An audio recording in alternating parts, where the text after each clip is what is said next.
Pemirsa, juru bicara Kementerian Pertahanan Rusia menyatakan bahwa pada hari Minggu waktu setempat telah terjadi aksi serangan udara dan darat kepada tentara dari Amerika Serikat, Inggris, dan Polandia yang berada di Ukraina. Igor Konashenkov, kepala juru bicara Kementerian Pertahanan Rusia, mengatakan bahwa aksi serangan terjadi di dekat pemukiman Liman, Republik Rakyat Donetsk. Pasukan dirgantara Rusia berhasil bertahan dan melakukan penyerangan kepada puluhan tentara dari Amerika Serikat, Inggris, dan Polandia. Sebanyak 10 kendaraan tempur, 120 rudal, dan 2 kendaraan pengangkut barang dihancurkan oleh tentara Rusia di dekat Pokrovsk di wilayah Donetsk. Aksi yang dilakukan oleh tentara Rusia ini sebagai bagian dari pengarahan pertahanan pasukan Rusia yang ada di Ukraina.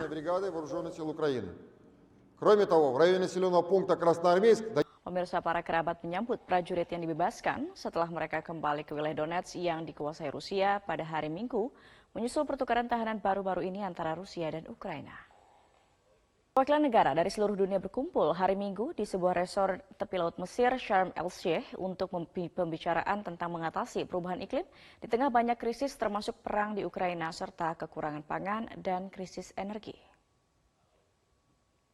Dalam pidato pembukaannya, pejabat Inggris mengatakan negara-negara telah membuat kemajuan besar pada pertemuan terakhir mereka di Glasgow, Skotlandia, termasuk dalam menetapkan target yang lebih ambisius untuk mengurangi emisi, menyelesaikan aturan perjanjian Paris 2015 untuk mulai menghapus penggunaan batu bara, bahan bakar fosil yang paling banyak menimbulkan polusi.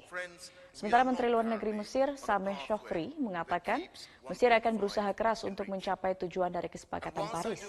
Pejabat tinggi iklim PBB juga mengimbau negara-negara untuk terlibat secara konstruktif dalam negosiasi dan mengambil tindakan yang diperlukan di negaranya. Lebih dari 40.000 peserta telah terdaftar untuk pembicaraan tahun ini dan lebih dari 120 pemimpin dunia akan hadir. Banyak dari mereka berbicara di acara tingkat tinggi pada 7 hingga 8 November.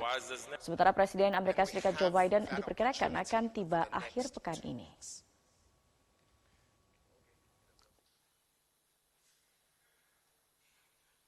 KTT Perubahan Iklim COP27 di Mesir telah menghasilkan satu kesepakatan untuk membahas pembayaran kerusakan akibat perubahan iklim yang terjadi. Dalam pertemuan KTT Iklim COP27 ini, para perunding setuju dan resmi membahas pertanyaan tentang negara-negara rentan yang menerima uang untuk kerugian dan kerusakan akibat perubahan iklim.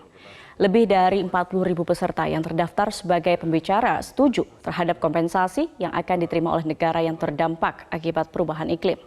KTT Iklim COP27 ini merupakan gelaran acara di mana perwakilan negara dari seluruh dunia berkumpul di sebuah resort tepi laut Mesir, Sharm el-Sheikh, untuk pembicaraan tentang mengatasi perubahan iklim di tengah banyak krisis termasuk perang di Ukraina serta kekurangan pangan dan krisis energi. Lebih dari 120 pemimpin dunia akan hadir. Banyak dari mereka berbicara di acara tingkat tinggi pada 7 hingga 8 November. Sementara Presiden Amerika Serikat Joe Biden diperkirakan akan tiba akhir pekan ini.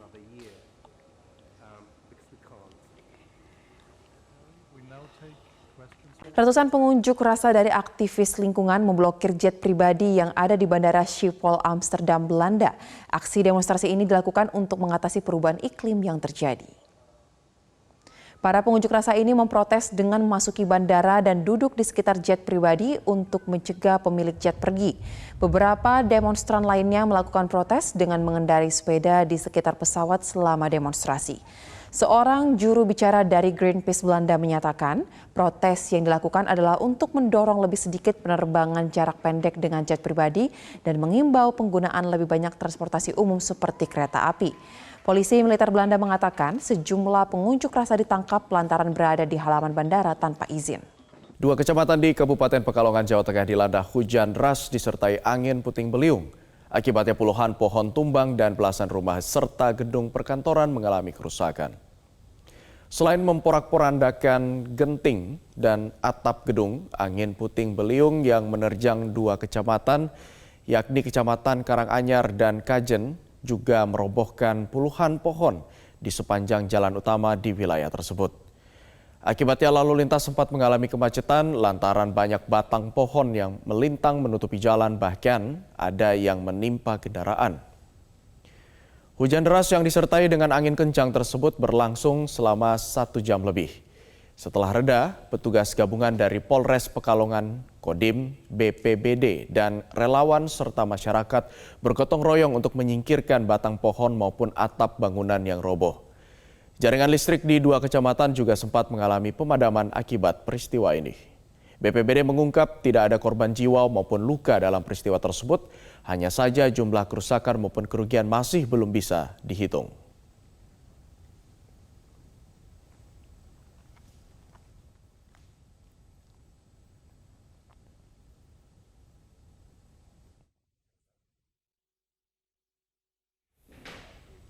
Sementara itu hujan deras selama 2 jam membuat sejumlah wilayah di Kecamatan Kaliwungu terendam banjir akibat luapan air Kali Aji.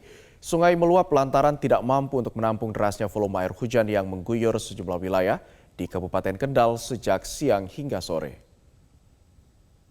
Berdasarkan data dari BPBD Kendal, banjir terjadi di sejumlah desa Kecamatan Kaliwungu dan Kaliwungu Selatan dengan ketinggian bervariasi mulai dari 15 cm hingga 70 cm. Sedikitnya pemirsa ada 56 rumah terendam banjir akibat luapan Sungai Aji. Dapur umum sudah didirikan, diantaranya di Kampung Kuayuhan, Desa Nolokerto, Kaliwungu, di mana BPBD Kendal juga mencatat sedikitnya ada 2 pohon yang roboh. Warga pun diimbau untuk waspada untuk mengantisipasi banjir susulan.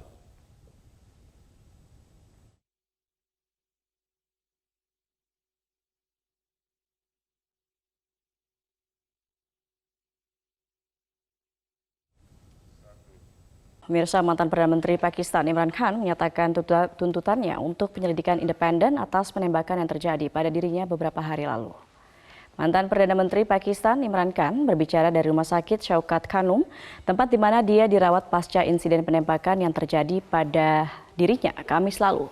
Dalam video tersebut, Khan mengulangi tuntutannya untuk penyelidikan independen atas penembakan itu dan pengunduran diri 3 tokoh berpengaruh di pemerintahan dan militer yang ia tuduh terlibat dalam serangan terhadapnya. Kini Imran Khan telah keluar dari rumah sakit pada Minggu malam waktu setempat dan sudah dipindahkan ke rumah leluhurnya di Lahore, Pakistan. Sebelumnya, mantan Perdana Menteri Pakistan Imran Khan ditembak saat berkampanye di wilayah Punjab Timur. Akibat teror penembakan ini, seorang pendukung Khan tewas dan 9 orang lainnya luka-luka.